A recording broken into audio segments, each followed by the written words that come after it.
وبركاته. الحمد لله رب العالمين. اللهم صل وسلم على سيدنا محمد وعلى آله وصحبه أجمعين. نويت التعلم والتعليم والتذكر والتذكير والنفع والانتفاع والإفادة والاستفادة والحث على التمسك بكتاب الله وسنة رسول الله والدعاء إلى الهدى والدلالة إلى الخير ابتغاء وجه الله وقربه ورضوانه وثوابه من الله سبحانه وتعالى على ما نوى شيخنا ومربنا حبيب عمر بن محمد بن سالم بن حفيد وعنني أن الله يرزقنا علما نافعا والعمل به ورزقا واسعا حلالا طيبا مباركا فيه وعملا متقبلا برحمتك يا أرحم الراحمين ويا أكرم الأكرمين ويا أجود الأجودين. قال المصنف رحمه الله تعالى الحبيب عبد الله بن علوي بن محمد الحدث في كتابه رسالة المعاونة والمظاهرة والمؤازرة نفعنا الله به بعلومه في الدار آمين. إلى أن قال حضرة المحترمين والمحترمات, para alim ulama, para sepuh bini sepuh, para ustadz wal asatidah dan segenap tokoh masyarakat dan bil khusus segenap jajaran takmir Masjid Al-Ikhlas yang dirahmati Allah Subhanahu wa taala beserta seluruh para jemaah Bapak Ibu semuanya yang semoga Allah Subhanahu wa taala pada kesempatan saat ini kita bersama-sama melaksanakan salat subuh berjamaah atas karena taufik inayahnya Allah Subhanahu wa taala. Kita semuanya diberikan kemudahan, kelancaran dan kemampuan untuk bisa melaksanakan berbagai macam amal-amalan yang bisa menjadi sebab musabab ridha dari Allah Subhanahu wa taala.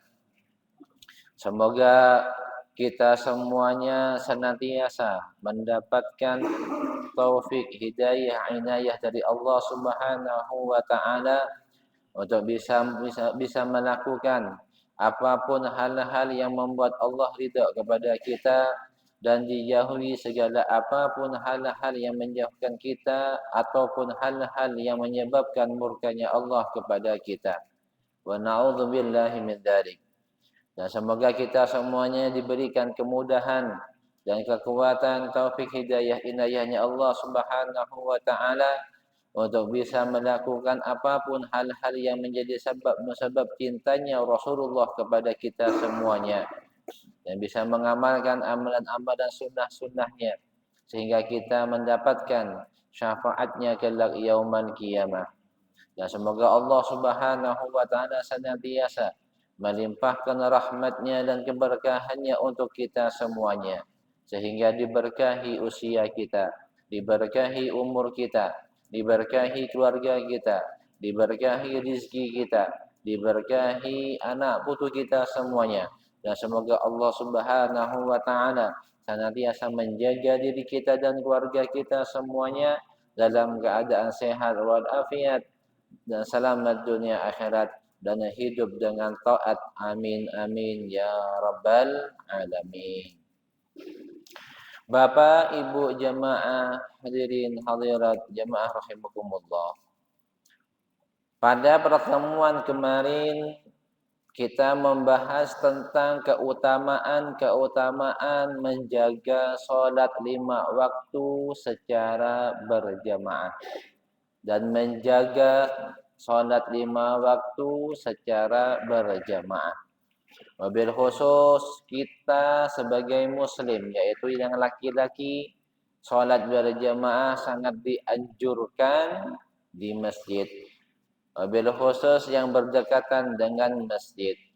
Maka yang berdekatan dengan masjid ini adalah suatu kenikmatan dari Allah Subhanahu wa taala dan pilihannya Allah kepada kita semuanya agar kita dekat dengan masjid agar memperoleh keutamaan dan fadilah dari Allah Subhanahu wa taala untuk bisa melaksanakan dan menghidupkan dan memakmurkan masjid.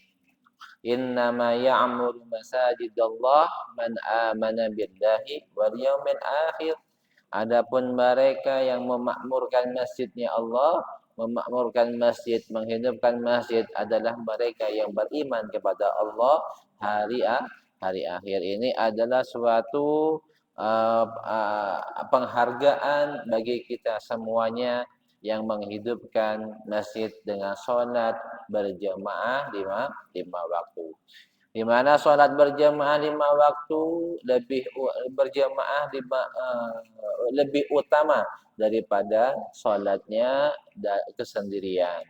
Sholat di berjamaah 5 waktu, sholat berjamaah tafdulu lebih utama daripada yang sholat sendirian 20 derajat. Dan juga kita mungkin memiliki keluarga juga demikian, mengajak mereka untuk sholat lima waktu. Bahkan Rasulullah Sallallahu Alaihi Wasallam sangat menganjurkan betul, sangat menjaga betul terhadap sholat 5 waktu di masjid. Wabil khusus sholat Jumat ini adalah kewajiban bagi setiap muslim. Sholat Jumat berjamaah, karena sholat Jumat ini tidak sah sholat sendirian. Di antara kewajiban sholat Jumat ini berjamaah, yaitu sholat berjamaah, niatnya makmuman. Dan jangan imam pun juga demikian, niatnya imaman. Tapi kalau sholat yang lain perbedaannya, sholat subuh tadi misalkan, saya niatnya sholat sendirian, sah. Walaupun cenderung niat berjamaah, saya niat sendirian, sah. Tapi kalau sholat Jumatan, enggak. Sholat Jumatan, makmum dan imam wajib niatnya berjamaah. Ini kalau Jumatan. Maka wajib dilaksanakan. Sampai-sampai mereka yang meninggalkan sholat Jumatan 3 kali, lah ini yang berbahaya. Man taraka thalatha jum'ah tahawunan taballahu ala qalbihi. Barang siapa yang meninggalkan sholat Jumat 3 kali tahawunan sengaja meninggalkan sholat Jumat, taballahu ala qalbihi, maka distempel, dicap. Dicap ini samar. Dicap sebagai apa ini? Dicap sebagai apa? Orang yang meninggalkan sholat Jumat 3 kali berturut-turut sengaja di hatinya. Di sini beda halnya kalau meninggalkan sholat Jumat karena udzur. Makanya Bilal ketika sebelum khatib naik ke mimbar, Bilal menyebutkan al-jum'atu haqqun wajibun ala kulli muslimin illa arba', abdun mamlukun aw imra'atun aw sabiyyun aw marid. Kata Bilal, al-jum'atu adapun salat Jumat hakun wajibun, yaitu kewajiban, itu hak kewajiban alal muslimin bagi setiap orang-orang Islam. Illam kecuali 4 hal. Siapa mereka yang tidak wajib? Abdun mamlukun, yaitu budak. Budak enggak wajib. Budak laki-laki. Tapi zaman sekarang sudah enggak ada lagi budak. Dulu iya. Abdul mamluk awim ra'atun, perempuan enggak wajib salat Jumat. Enggak wajib salat Jumat perempuan. Enggak wajib. Tidak berkewajiban melaksanakan sholat Jumat. Awasabiyun atau anak-anak. Akan tetapi kita sebagai orang tua mengajarkan mereka.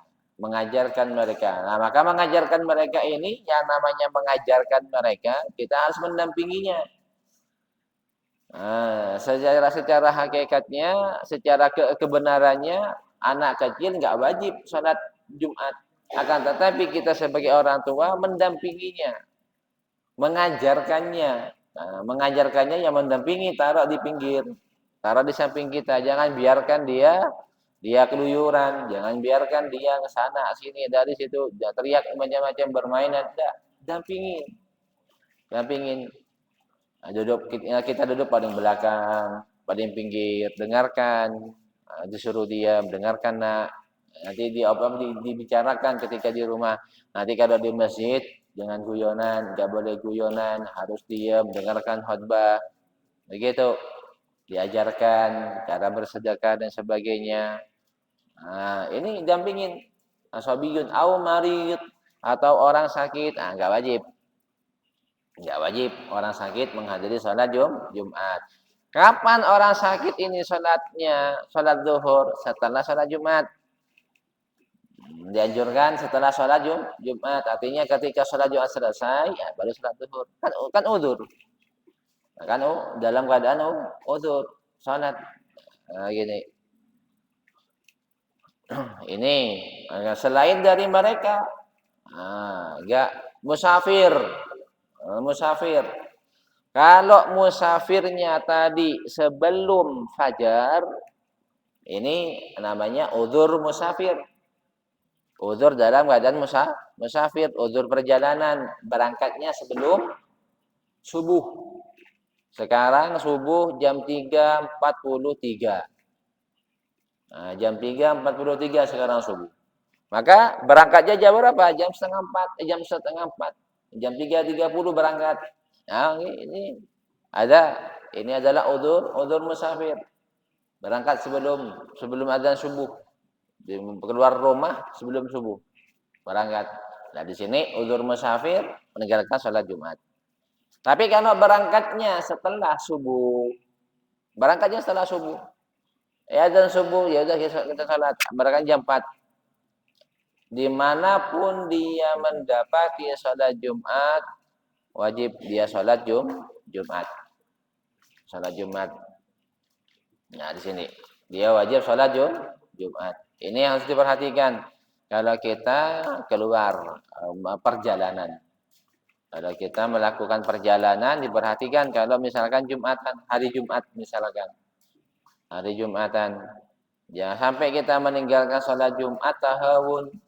Yaitu sengaja menyempelekan sholat Jumat. La ilaha illallah. Lalu kita lanjutkan. Wa 'alaika bihamli kulli man laka 'alaihi wilayah min waladin wa zaujatin wa mamlukin ala fi'li shalawatil maktubah. Seharusnya lah Anda, yaitu kita semua maksudnya, bertanggung jawab terhadap orang-orang yang menjadi tanggung jawab kita untuk mengaturnya dan mengurusnya di dalam rumah tangga kita. Min waladin, yaitu dari anak, kita bertanggung jawab untuk mengurus mereka. Wa zaujatin, dan istri, kita bertanggung jawab untuk mereka. Min fi'il wa mamlukin, dan orang yang menjadi tanggung jawab kita. Nah, mamluk, budak misalkan, atau kita dipasarahi santri misalkan, sebagai pengasuh pondok pesantren misalkan dan sebagainya, atau kita punya pembantu di rumah, mamluk. Ala fi'lis salawatil maktubati, terhadap melaksanakan sholat wajib.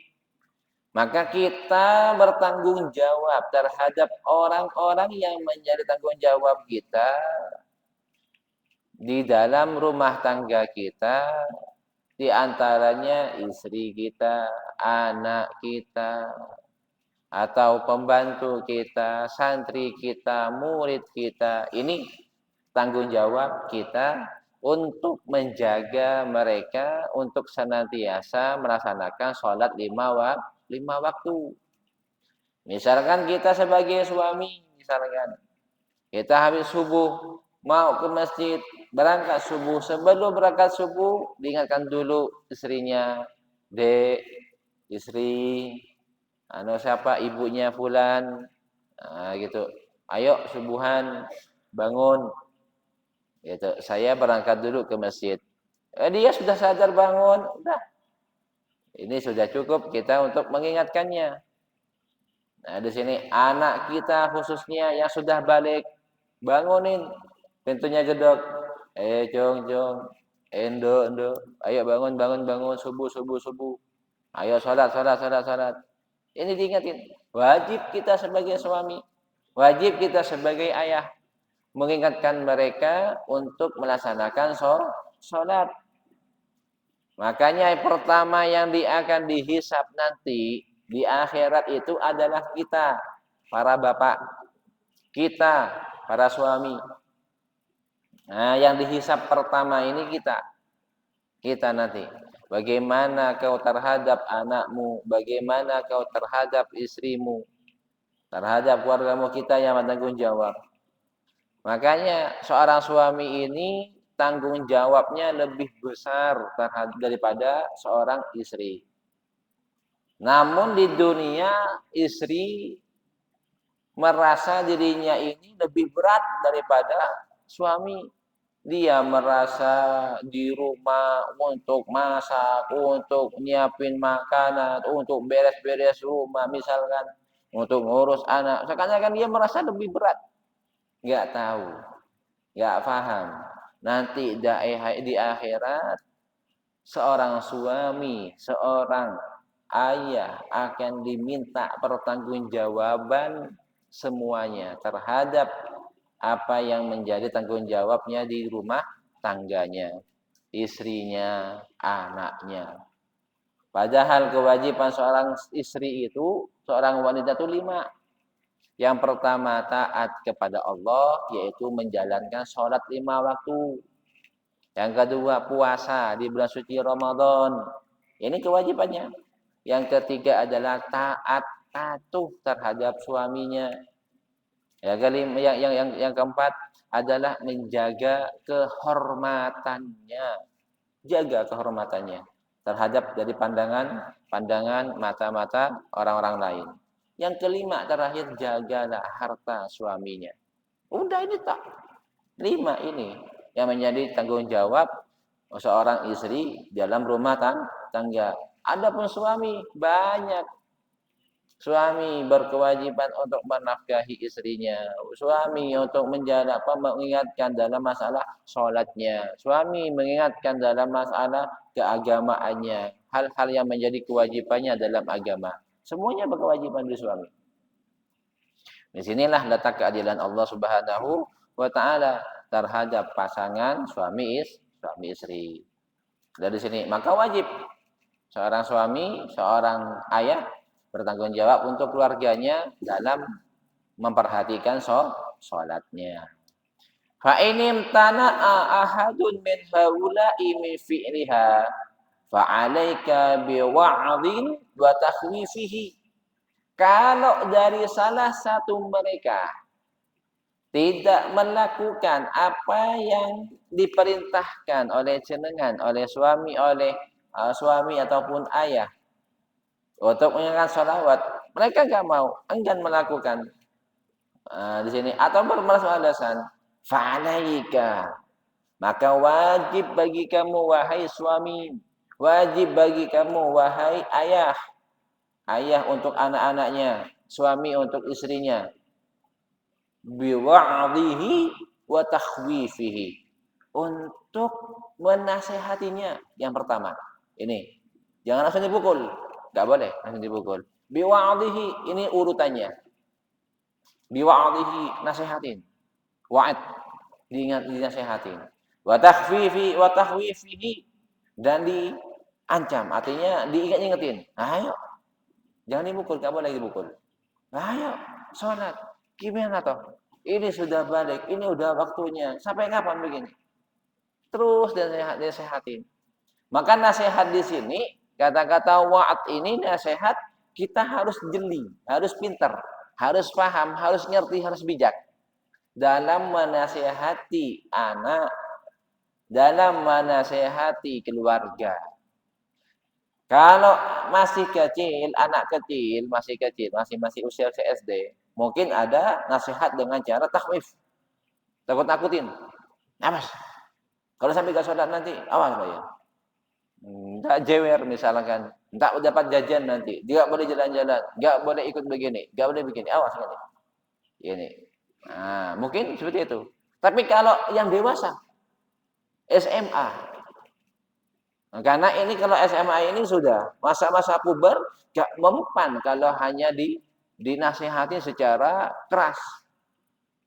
Mungkin butuh pendekatan lebih, cara-cara waatnya, memberikan dia nasihat. Mas, ayolah, sampai kapan? Kan sudah besar, misalkan seperti itu. Kamu sudah besar sekarang. Kamu sekarang sudah puber. Kamu sekarang sudah tahu toh mana yang baik, mana yang enggak. Sebelumnya kamu sudah belajar kewajiban sholat. Masa seperti ini terus? Seperti itu. Beda. Beda cara menasihati anak kecil sama anak kita yang sudah dewasa beda. Kalau anak yang dewasa ini butuh pendekatan kita, butuh perhatian kita sebagai orang tua. Makanya halusin. Jangan terlalu kasar.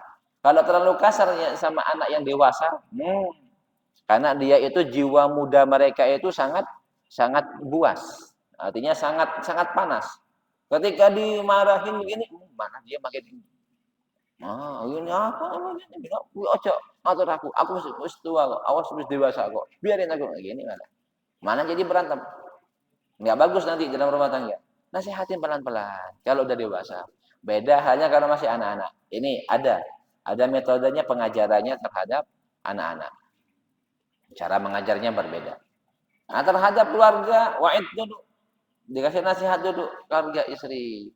Yang misalnya begitu. Masakan udah dibangunin toh, kan masa telat lagi. Jam berapa tidurnya? Nah, gitu misalnya kan. Ayolah, kita punya anak, ayo kita ini pelan-pelan, pelan-pelan. Jangan terlalu kasar. Jangan terlalu kasar. Ini yang pertama tahapannya. Biwa'adhihi wa takhwifihi. Dengan cara menasihatinya dan menakut-nakutinya. Dan menakut-nakutinya. Ini ada metodenya nanti. Ada penjelasannya. Fa in tamarrada au aswarra ala tarki fa alayka bidarbihi wa ta'nifihi. Ini yang kedua. Kalau dia itu tetap tidak melaksanakan tamarrud, artinya tetap dia menolak atas ajakan kita, atas wa'id kita, atas nasihat kita. Wa au usir atau dia terus melakukan seperti itu. Seakan-akan kita ngomong enggak didengarkan, enggak diperhatikan, enggak diedit dengan berbagai macam cara nasihatin. Jadi nasihat itu enggak hanya sekali nggih Bapak Ibu. Sering-sering lah nasihat.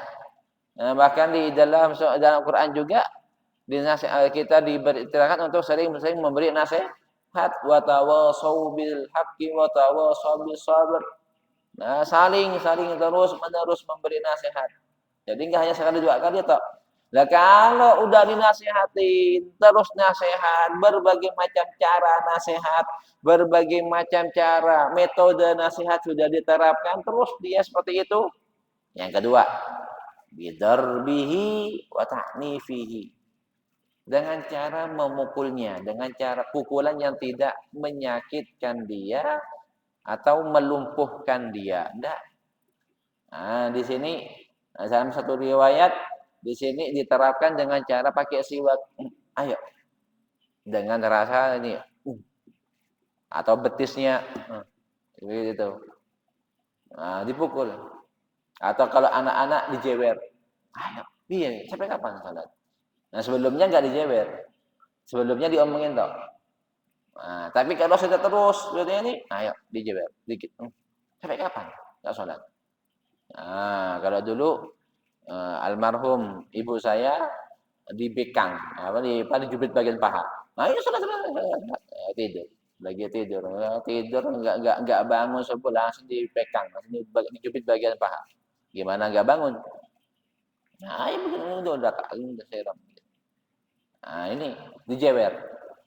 Wa ta'nifihi, dan juga jangan disuruh ayo tobat. Sampai kapan ini? Begini. Nah, artinya terus apa di sini sambil di apa? Di dinasihatin juga. Ini yang kedua. Fa in imtana'ah wa lam yanjazir an tarki fa alaika bi muqata'atihi wa mudabaratihi. Ini terakhir udah selesai. Kalau yang ketiga kalinya tetap dia tidak melaksanakan sholat, tetap dia tidak melakukannya, dan dia menghiraukan ajakan kita, tidak mengindahkan nasihat-nasihat kita yang sebelumnya sudah diterapkan, dan juga cubitan kita, jeweran kita tidak ampuh untuk bagi dia untuk melaksanakan sholat. Yang terakhir muqata'ah. Udah selesai. Sudah? Aku enggak lagi mengurus kamu. Wes. Aku sudah selesai nasihatin, aku sudah selesai berbagai macam cara. Sampai cara yang halus, yang kasar juga selesai, muqata'ah, ya selesai. Wa mudabaratihi, dan udah enggak usah lagi kita kamu kalau mudabarah itu artinya saling berpaling. Kalau bahasanya, bahasa aslinya mudabarah berpaling-paling kan. Artinya udah enggak lagi saya artinya memperhatikan kamu. Nah, seperti itu. Karena udah selesai. Wes selesai. Wes selesai. Aku enggak lagi perhatiin kamu, aku enggak lagi, udah selesai udah. Di sini. Fa in taraka saya. Kenapa demikian? Kita lakukan demikian. Yang terakhir tadi, muqata'ah tadi, kita memutuskan hubungan dengan dia lagi, enggak lagi memperhatikannya, enggak lagi mengurusnya lagi, enggak lagi, udah selesai dengan tahapan-tahapan sebelumnya, tapi dengan nasihat, perhatian, dengan dikit cubitan, dengan dikit jeweran misalkan, berbagai macam hal cara kita sudah selesai, ini udah. Artinya dia tetap seperti itu, artinya sudah terkunci, udah selesai, udah selesai. Artinya enggak lagi memperhatikan lagi. Kenapa demikian? Fa inna tarikas salati syaitanun ba'idun an rahmatillah. Karena orang yang meninggalkan salat, adalah syaitan. Maka syaitan ini ada dua macam. Yang pernah saya jelaskan, ada syaitan yang sifatnya manusia, ada syaitan yang sifatnya adalah jinni. Syaitan manusia adalah syaitan ba'idun an rahmatillah, yang jauh dari rahmatnya Allah. Ya mudah. Nanti malah kita yang akan terusik. Kita yang akan terbebani. Udah gimana lagi? Kita dari awal nasihat udah sering, ngingetinnya sudah sering, berbagai macam cara, metode sering kita nasihatin misalkan. Sampai-sampai kita berlaku kasar, dicubit, kita jewer dia, kita dikit perhatian lebih. Nah, di sini tetap seperti itu. Ya udah, kita selesai, kita muqata'ah, kita lepas, enggak lagi memperhatikannya, enggak lagi ngurusinnya, udah selesai. Nah, begini. Kenapa? Karena dia adalah syaitan yang jauh dari rahmatnya Allah Subhanahu wa taala. Muta'arridun li ghadabihi wa la'natihi. Yang dia sengaja menjatuhkan dirinya dalam kemurkaannya Allah Subhanahu wa taala. Tahramul muwalatuhu, maka haram bagi kita menjadikan dia sebagai rekan, sebagai teman, sebagai sahabat. Wes, jangan. Jangan, haram bagi kita. Artinya haram ini bukan haram haram secara zahir kita enggak boleh. Enggak boleh mengambil dia sebagai teman dekat karena dia telah meninggalkan salat. Wa tajibu mu'adatuhu ala kulli muslimin, dan wajib bagi kita untuk tidak bersama dengan mereka orang-orang yang meninggalkan salat secara sengaja. Wa kaifala, kenapa demikian? Wa qad qala Rasulullah sallallahu alaihi wasallam, Rasulullah sallallahu alaihi wasallam bersabda, al-ahdul ladzi bainana wa bainahum as-shalah. Perjanjian kita, hubungan kita, ikatan kita dengan mereka, dengan mereka artinya dengan orang Islam, dengan sesama, dengan saudara, dengan keluarga. As-shalah adalah salat yang mempererat hubungan kita, yang mempererat silaturahmi kita, yang mempererat tali asih kita, yang mempererat tali hubungan kita adalah salat, kata Rasulullah. Faman tarakaha, barang siapa yang meninggalkan salat, faqad asyrak, maka dia telah syirik. Ini orang yang telah ini syirik.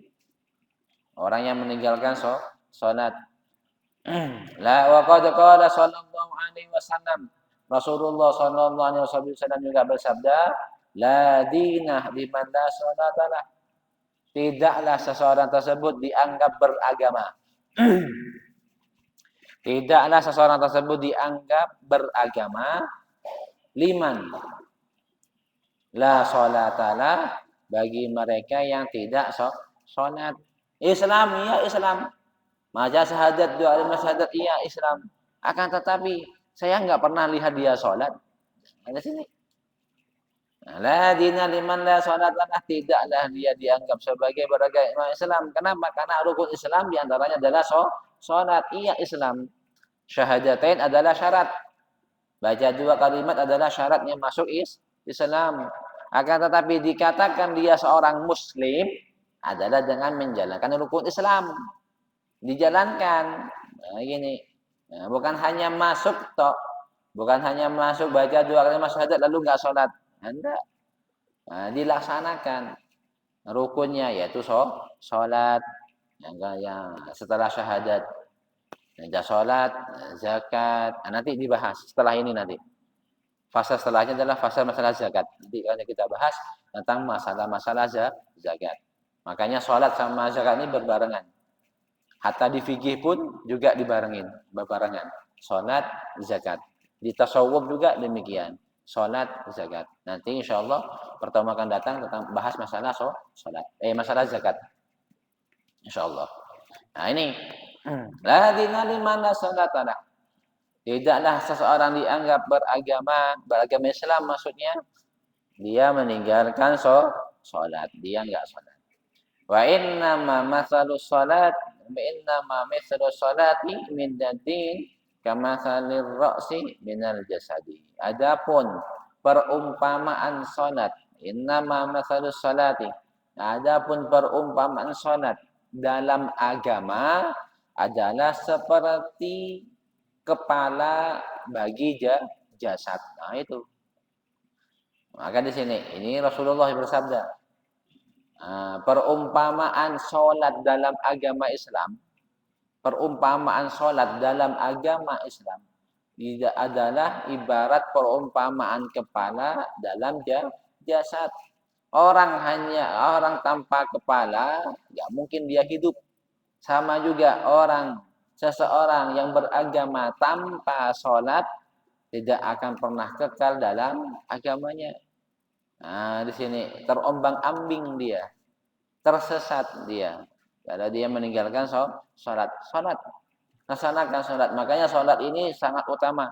Makanya sekarang ketika saya sudah dewasa, ketika saya sudah telah belajar sekarang, telah mempelajari berbagai pelajaran, ingat dulu masih kecil, dari mbah kita atau orang tua kita mengatakan, terserah kamu mau kemana.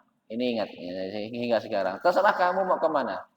Nakal senakalmu, kamu yang melakukan kenakalan, kamu yang akan bertanggung jawab, kamu yang akan menerima akibatnya.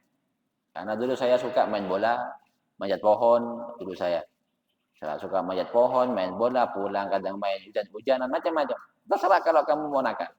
Itu urusanmu. Nah, yang penting satu, jangan tinggalkan sholat. Ketika azan zuhur, pulang sholat. Azan asar, pulang sholat. Begini. Habis sholat zuhur, terserah kalau mau main. Nah, ini saya saking apa diancam seperti itu. Terserah. Habis sholat zuhur kamu nggak mau makan, nggak makan siang, terserah. Langsung main nggak apa-apa. Tapi ingat akibatnya kamu yang menerima. Tapi jangan tinggalkan sholat. Asar ketika adzan asar pulang, sholat dulu. Kalau kamu nggak mau makan terserah, kamu kok yang nggak mau makan. Itu saking susahnya saya makan dulu. Saking susahnya saya makan. Nggak mau makan terserah, main lagi sama teman-temanmu. Nanti kalau apa karena manjat pohon, karena di Pontianak itu kan banyak pohon. Pohon rambutan khususnya, rambutan, pohon berbagai macam buah-buahan itu banyak. Kadang-kadang ke hutan juga cari apa-apa begitu. Diingatin. Nah, ketika sekarang ingat, ketika seseorang itu menjaga sholat, maka Allah Subhanahu wa taala yang akan menjaganya. Ini ingatnya orang tua. Kenapa? Karena di dalam sholat itu sering kita baca dalam sholat kalimat ihdinas siratal mustaqim. Ihdi, tunjukkanlah kepada kami ya Allah jalanmu yang lurus, jalanmu yang benar, jalanmu yang bagus, jalanmu yang kau ridhoi. Beri kami petunjuk di sini. Maka di sini senakal-nakal apapun anak, tetap kita jaga sholatnya. Jaga sholatnya. Yes. Nah, kamu mau nakal silakan nakal. Mau mainan, nggak mau makan, terserah. Mau istilahnya manjat-panjatan, akibatnya toh kamu yang ngerasain. Tapi jangan tinggalkan sholat. Karena ini sholat yang akan menuntun kamu nanti. Sholat yang akan mengarahkan kamu nanti. Allah Subhanahu wa ta'ala. Maka di sini ini hadisnya. La dinah liman la sholatana. Tidak ada seorang dianggap sebagai orang yang beragama kalau dia itu tidak sholat. Perumpamaan sholat bagi agama adalah ibarat kepala bagi jasad. Kalau hanya jasadnya tok tanpa kepala nggak akan hidup.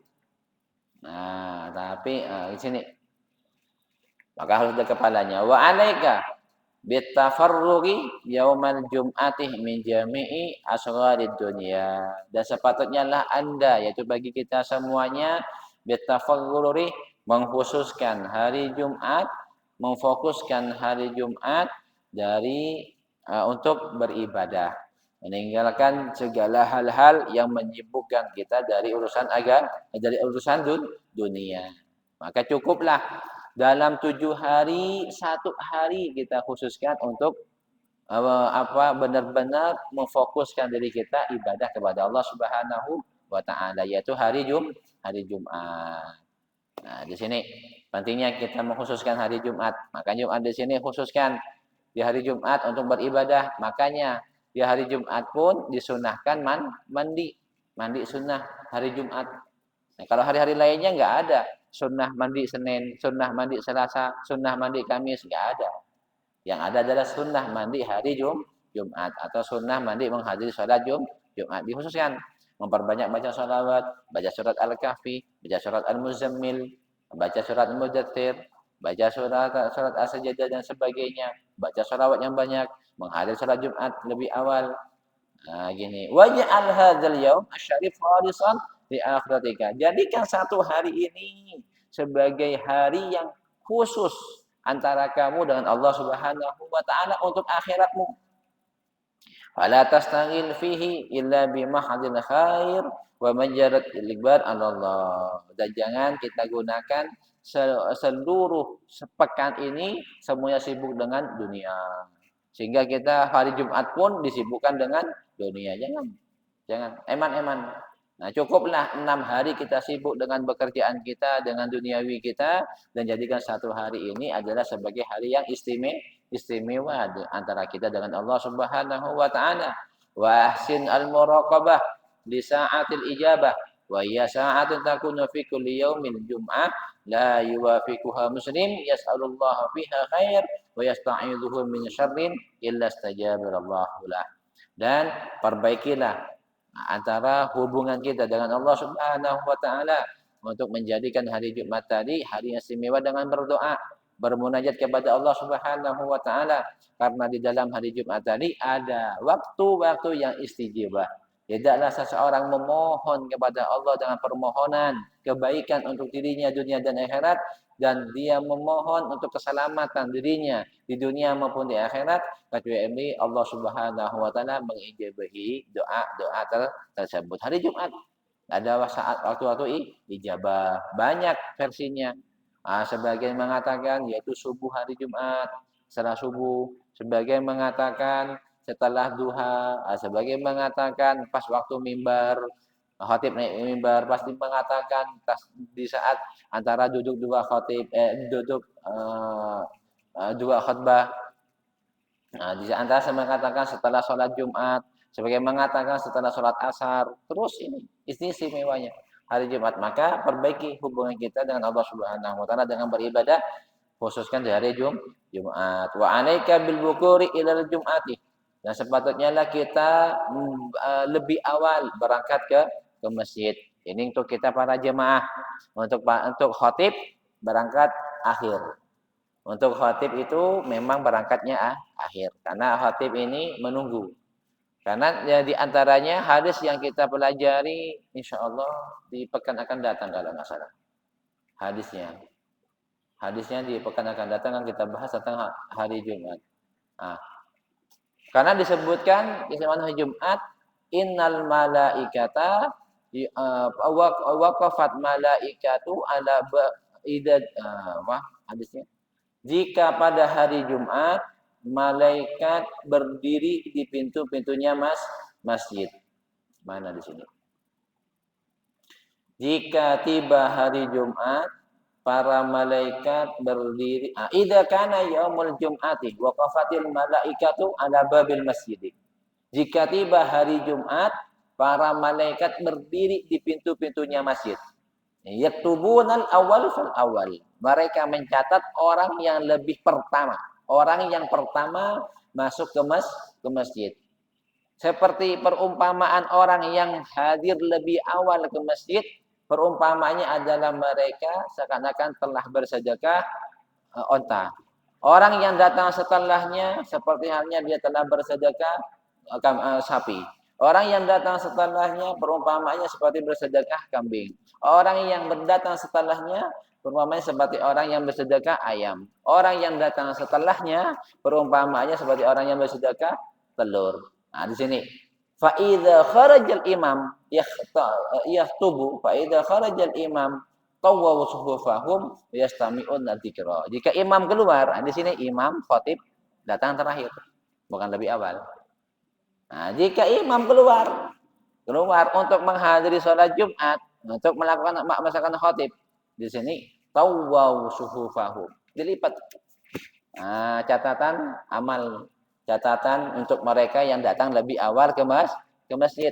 Wa yastami'una dzikra, dan mereka mendengarkan, para malaikat yang mendengarkan khatib. Di sini perbedaannya. Khatib datang terakhir. Wallahu a'lam bishawab. Di sini tentang adab kita ketika menghadiri sholat Jumat. Datang lebih awal, mendengarkan khutbah, dan jangan kita menyibukkan dengan kesibukan yang lain-lain. Maka di sini yang harus kita perhatikan. Insyaallah pertemuan akan datang bahas masalah tentang zakat. Ya. Perlu perhatian. Insyaallah hari Ahad besok, tanggal 24, saya tidak bisa hadir ke pengajian seperti ini karena ada kegiatan ziarah wali, kebetulan bertepatan di Jawa Barat. Jawa Tengah langsung ke Jawa Barat. Jadi mohon maaf sebelumnya untuk Ahad besok